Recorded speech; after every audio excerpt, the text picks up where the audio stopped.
morning, friends. I thank Business World, Dr. Anurag Batra, Bilkis, and so many friends of Business World whom I'm meeting again after a while for giving me this privilege to deliver this keynote at the People Tech.Future conference. I understand from what Bilkis said that you had very meaningful discussions yesterday and with nuggets to take away. I've been given this topic, uh, Reshaping People Management for the Future, Leveraging the Power of Disruptive Technologies. And yeah, it's been quite an interesting topic, and I did some little bit of thought and have been in the vertex of some of the changes as well. In the time afforded, I would do the following.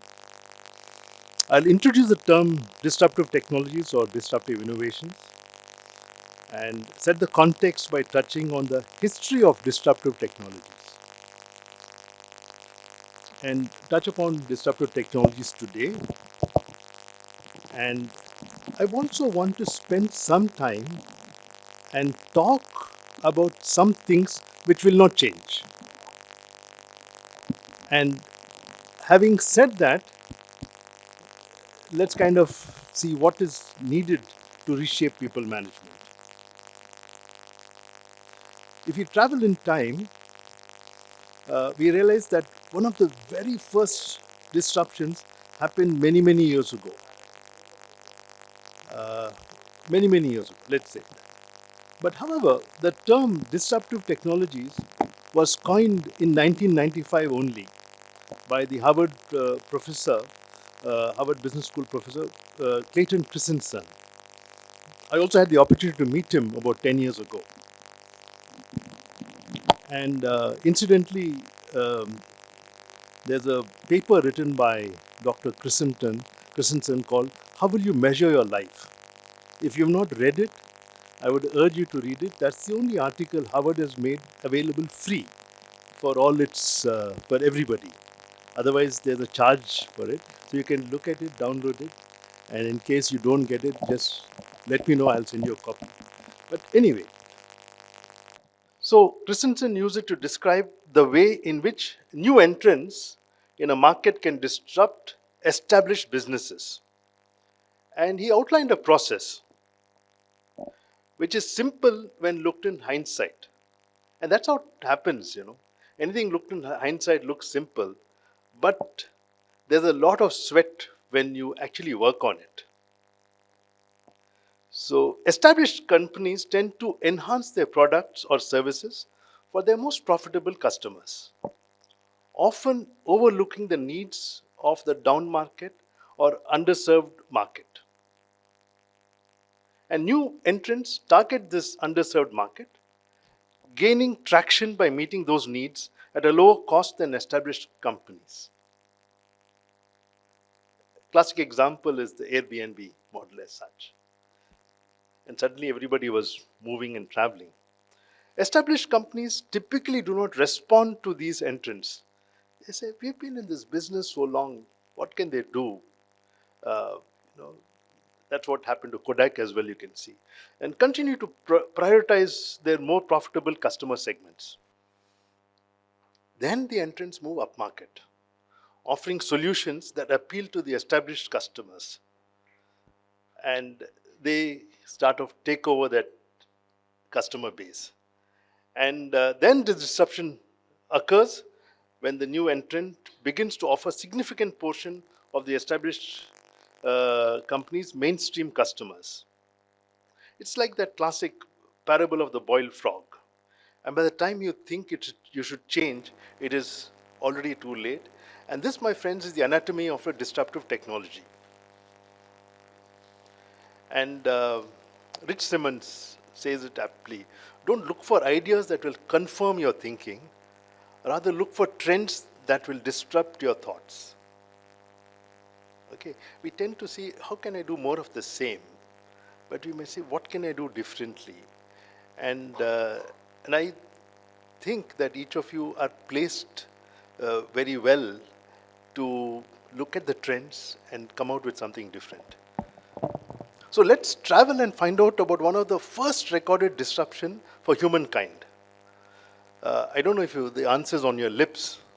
However, I was surprised to learn about it, though it's so obvious, and it is fire. The discovery and the controlled use of fire was arguably the first major disruption and innovate in human history. It transformed how early humans lived, worked, and evolved, much like modern disruptive technologies. While the discovery of fire must be over 1.5 million years, the controlled use of fire could be about 400,000 years. And this is what changed. It disrupted raw food consumption. There was a lot of raw food consumption. Suddenly there was cooked food. Then it disrupted darkness because by extending the workday and therefore more productivity. And disrupted the primitive hunting and tool making through the use of metals. Because you had fire, you could mold the metals and have better tools in hunting. Then it disrupted human migration and adaptation. What does it mean? Because of fire, you could go to cooler climates. Otherwise, we were largely in the warmer areas. Then it also disrupted traditional warfare. Fire led to burning weapons, explosives, and metallurgy. As you can see, fire altered eating habits, impacted working hours and social connects after dusks, improved tools, impacted migration, and lastly, spawned the very well-doing defense industry, you can say, much so early. And then after that, there have been several disruptions, and I'll quickly name them to jog your memory, and you will find that, yes, there were disruptions, but for us now it's commonplace. The hand axe, also about 1.5 million years ago. Then the spear, having a point on a rod, could kill animals differently. Then the sewing and clothing, the needle and thread, was a very important innovation, disruption at that time. People could actually wear clothes. The bow and arrow, where people hunted. Agriculture, pottery, the plow, handwriting, or writing rather. Writing actually gave way, spawned out how governments get formed, as well as record keeping. All these things happen in writing. Metalworking and copper and bronze and the Iron Age comes. Soon to follow in 3005 BC was the wheel. And the Smithsonian organization records that the wheel is a 100% Homo sapien innovation. Because others, they look for inspiration from nature. But the wheel is something which the humans did it. I think we can each of us pat ourselves on the back for this human ingenuity. Like the fire, the wheel impacted the following aspects. The wheel disrupted human and animal transport. From human effort to carts, the pyramids, how they used to take big stones up. It disrupted agriculture, from hand-pull plows to wheel plows. Then manufacturing, again, the potter's wheel. That was the first use of the wheel. And that was mass production of pottery. Otherwise, it was done individually. Then construction and infrastructure, wheel carts and pulleys, another important thing, and later geared pulleys. Then disrupted maritime and modern transport. Boats had paddles, then you had water wheels, and later steamboats. This disruption impacted the way humans work and interact and travel, having far-reaching consequences on people's lives. Perhaps, all of you who are here can do a fun project. Let's go back in time. Imagine you're the CHRO or the HR business partner for your tribe or organization, and it's announced that fire is just discovered or the wheel is just invented. How will you reshape the people management processes? Give a thought. Fun project. And share your thoughts with your children, your spouse, or your friends, and have a laugh about it, but it just tests your own ingenuity. And then if you look at the 20th century, Again, these are all commonplace. And let me read it out quickly for you. You had automobiles, assembly lines, airplanes, antibiotics, ATMs, then to computers and mobiles and Internet of Things, right? And all these have come in rapid succession in the 20th century. What did they do? Three things. They replaced old technologies. We went from TVs versus radios or digital versus analog, created new industries, IT, biotech, e-commerce, and transformed daily life. And that whether it be cars, computers, internet, smartphones. The current day's disruptive technologies, I'm not going to touch on them. And for a simple reason, because you can use the disruptive technologies to understand what it is. Go to ChatGPT, Gemini, Google, or Grok to find out and see for yourself what is there. Even if you do it right now, you'll know that there are so many things on the anvil. The past has been possible due to the human qualities of human curiosity, pursuit of excellence, and passion. And these will continue to be there, these qualities. And I believe that will be a constant. But then I asked myself, is that all? What else is there? When you look at society and the way society has changed, at the same time preserved itself, I find that there are some enduring human values. I'm not going to get into details of each of them because that will become a 3-credit course in a management school. But let me quickly rattle out. First and foremost, let's say integrity, honesty and ethical behavior. They're enduring values. Respect, we talk about it. That's across time. Dignity and valuing each other. Love, that is the emotional security. Responsibility, setting accountability for actions. Courage, standing for what's right. Empathy, understanding others' feelings. Compassion, softening adversity, being positive, showing kindness. Forgiveness, healing and restoring relationships. Perseverance, again, the determination to endure all kinds of situations, including disruptions. Finally, justice, fairness and equality. So these are certain values which each of us look for, and they continue to be so. They have been guiding individuals and societies, helping them maintain harmony and purpose in the face of adversity. I think these are the very values which make us human. So when there is a disruptive technology, I think the first reaction, the human being feels threatened. When that manifests, how do we, as, again, human resource personnel, react or respond? I choose these two words deliberately. Do we react or respond? I think the coming decade will see some of the greatest disruptions impacting many aspects of an employee or a citizen's life. In fact, boundaries will get blurred with aspects like personal space, privacy, whether it's intervention or interference, and so on and so forth. When you really look at artificial intelligence, the other disruptions or innovations were something you did something with. When you look at artificial intelligence, it poses an interesting opportunity and a challenge. It is more like one of us. And therefore, it poses a very different challenge. And I quote Sundar Pichai. He says, I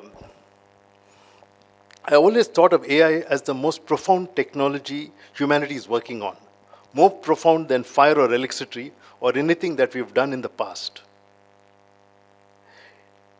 Since it is so profound and it has an implication, I think as human resource professionals, we have to bring back that humanity in the workplace. And therefore, you do not have an easy task. So as you reshape, remember a couple of these points and We can't get into each aspect. The detailing is yours, but the framework is what I can share. I think the first and foremost aspect is, am I creating a safe space where there's transparency and dissent can be expressed with no fear of retaliation? Mark my words. People do hesitate sometimes to express themselves. Do employees have meaningful work to connect to their own sense of purpose? Because you tend to get reduced as an individual that I only have to do something, I don't know why I'm doing it. So as HR professionals, you have the opportunity to help people connect with a sense of purpose and the vision of the organization. Both are important. And then examine what processes enable employees and associates to give out their best and strive for excellence. I think people, as we have seen through time, like to strive for excellence, but you give the right environment to do that. And what processes can foster belongingness amongst associates? I'm using the word deliberately associates because we have so many gig workers and contractual labor and so on and so forth. And the work of the last mile is actually creating your own reputation. What processes would enable employees to team up with bots and AI? When we talk of teamwork tomorrow, it is with AI and bots. It's not necessarily only with other human beings. So you ought to be the first to design some programs or algorithms on this. How would you work? How it can enhance, human productivity. And I think you must reimagine employee engagement to include bots. I think a very key aspect, you have to make associates or employees responsible for their employability. Because very often the notion is the company will do something for you. Sorry, you are responsible for your employability. But what the organization can do is to create a learning ecosystem. Let me pause and tell you a short story in conclusion. Once in a coastal town, there was an old lighthouse keeper named Samuel. Every evening he would climb the spiral staircase, light the massive oil lamp, and ensure that ships could navigate safely. For decades he took pride in his duty. One day the engineers arrived with an electric light system. No more oil lamps, they announced. This new system will keep the light shining automatically. Samuel was furious. "You're replacing me," he exclaimed. But the lighthouse wasn't shutting down. It was evolving. The town offered Samuel a new role, maintaining and upgrading the electrical system, but he refused. "I know oil lamps, not electric bulbs," he muttered. Years passed. The lighthouse shone brighter than ever, guiding more ships safely home, but Samuel was no longer part of it. He had clung to the past whilst the world moved forward. With this background, I want to share 6 A's for you to be effective in this scenario. First is anticipation. Are we on a yesterday mode or a day-to-day mode? Are we thinking about the next 12 months, 18 months, 5 years? What might happen? Think of scenarios. Adaptability. Adaptability is very important so that you are focused on the vision and the values. Because it's very easy to adapt and do something which is contrary to values. Okay, you need to be flexible with tactics. You need to co-evolve and co-create with AI rather than just doing certain things. Next, as I mentioned earlier, agility in learning. How do you foster human potential with co-learning? It's not that we're being just more efficient, but to discover new selves about human beings. Right? Again, in learning, how can you find the insights in the haystack of information? Alignment. The next day is alignment. Are you aligned with your key stakeholders? Be they colleagues, seniors, or customers? How do you get each other to collaborate? If only Samuel knew his role was to navigate ships safely, work would have taken a new meaning for him, had he been aligned to the purpose. The next A I would say is advocacy. Would you champion and influence causes and ideas which are important to reshape the policy? You've imagined something, you anticipated something, can you advocate? Right? And that takes a larger meaning than just, influencing or leadership. The Lighthouse did not have any one of you as an HRBP, else you would have made Samuel stay in his role. So those are the 6 A's, but I think, let me pause. I think 7 is a good number, and I'll give you a 7th A. But I would say this is the threshold A, and that is awareness. And first and foremost, even before you attempt anything, you need to be self-aware.